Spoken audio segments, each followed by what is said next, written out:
গত ভিডিওতে আমরা আলোচনা করেছিলাম 13B অর্থাৎ mutual consent divorce. 13B Hindu marriage act 1955 অনুযায়ী অর্থাৎ তার কোর্ট প্রসিডিংস কি আছে। আজকে আপনাদের সঙ্গে আলোচনা করব যে কন্টেস্টেড বা ওয়ান সাইডেড মামলায় কি কি কোর্ট প্রসিডিংস আছে এবং এই যে ওয়ান সাইডেড মামলাটা ফাইল হয় সেকশন 13(1)(IA)(IB 1955 হিন্দু ম্যারেজ অ্যাক্টে। এবার বলি যে এই যে সেকশনে স্বামী বা স্ত্রী যে কেউ একতরফা মামলা ফাইল করতেই পারে, তার জন্য কিছু কিছু গ্রাউন্ডসের প্রয়োজন। যেমন আগেও বলে গেছি, এখন আপনাদের বলি গ্রাউন্ডসগুলো। বিস্তারিত বলবো না, সংক্ষিপ্তভাবে বলে দিই যে যদি স্বামী বা স্ত্রী কারোর অবৈধ কোনো সম্পর্ক থাকে বৈবাহিক সম্পর্ক ছাড়া, সেক্ষেত্রে কিন্তু তার অপোজিট পার্টি অর্থাৎ স্বামী বা স্ত্রী যে কেউ মামলা ফাইল করতে পারে, ডিভোর্স ফাইল করতে পারে।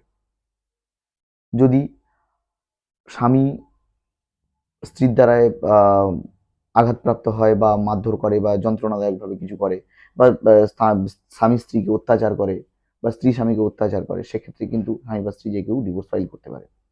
যদি ধর্ম স্থানান্তরিত করে অর্থাৎ স্বামী বা স্ত্রী যে কেউ হিন্দু থেকে খ্রিস্টান, খ্রিস্টান থেকে হিন্দু, মুসলিম থেকে হিন্দু, এইভাবে যদি ধর্ম স্থানান্তরিত করে সেক্ষেত্রেও কিন্তু ডিভোর্স ফাইল করতে পারে।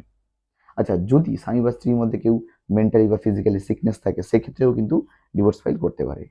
যেটা মোস্ট প্রবাবলি 2 বছর যদি কেউ আলাদা থাকে স্বামী স্ত্রী, তাদের মধ্যে কোনো যোগাযোগ না থাকে, সেক্ষেত্রেও কিন্তু ডিভোর্স ফাইল করতে পারে। ঠিক আছে, এবার আমরা এগিয়ে যাব যে কোর্ট প্রসিডিংস কি আছে। অর্থাৎ এটা জেলা কোর্টে অর্থাৎ ডিস্ট্রিক্ট কোর্টে ডিভোর্সটা ফাইল করতে হয়। এবার স্বামী বা স্ত্রী যে কেউ ফাইল করলে অর্থাৎ ফাইল করার 2 থেকে 3 মাসের মধ্যে একটা ডেট দেবে। সেই ডেটের আগে অর্থাৎ ফাইলিং এর পর যে সেকেন্ড পার্টি আছে অর্থাৎ স্ত্রী যদি ফাইল করে স্বামীর কাছে কোর্ট থেকে নোটিশ যাবে, স্বামী যদি ফাইল করে স্ত্রীর কাছে কোর্ট থেকে নোটিশ যাবে যে আপনার নামে এরকম ডিভোর্স ফাইল করেছে আপনার স্বামী বা স্ত্রী, আপনি এই ডেটে এসে কোর্টে দেখা করেন। তো এইভাবে সে কোর্টে আসলো, আসার পর একটা রিটেন অবজেকশন অর্থাৎ যে ডিভোর্স ফাইলিংটা হয়েছে অর্থাৎ ড্রাফটিং হয়েছে, যে ড্রাফটিংয়ে যে কারণ দর্শানো আছে অর্থাৎ সেই কারণের এগেনস্টে তাকে একটা রিটেন অবজেকশন দিতে হবে অপোজিট পার্টিকে। তারপরে ইস্যু ফ্রেম হবে, তারপর একটা কোর্ট থেকে আরেকটা কোর্টে মামলা ট্রান্সফার হবে, হওয়ার পরে সাক্ষী শুরু হবে। সাক্ষী সুবাদ করে অর্থাৎ যে যার সাক্ষী সে তার প্রডিউস করবে।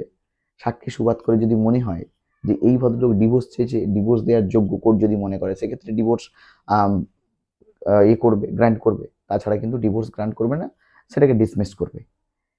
এইভাবে মোটামুটি ওয়ান সাইডেড ডিভোর্স হয়। এবার বলি, ধরো দেখা যাবে কেউ ডিভোর্স ফাইল করেছে স্বামী বা স্ত্রী, একজন ফাইল করলো, অন্যের কাছে নোটিশ গেল, কিন্তু সে কোনো রকম ভাবে কোর্টে এলো না অর্থাৎ অ্যাফেয়ার হলো না, সেক্ষেত্রে কি হবে? সেক্ষেত্রে কিন্তু এক্সপার্টি অর্ডার হওয়ার চান্স 100%। এক্সপার্টি অর্ডার হতে গেলে নতুন স্টেপস দিয়ে হয়তো তার কাছে 2-3 বার 4 বার নোটিশ যেতে পারে, কিন্তু তারপর কোর্ট তো আর শুনবে না। হাজির না হলে এক্সপার্টি অর্ডার করে দেবে অর্থাৎ ডিভোর্স গ্র্যান্ট করে দেবে। তো এইভাবে মোটামুটি ওয়ান সাইডেড ডিভোর্স হয়। এইটুকু আজকে আপনাদের সঙ্গে। ভালো থাকবেন, পরে দেখা হবে।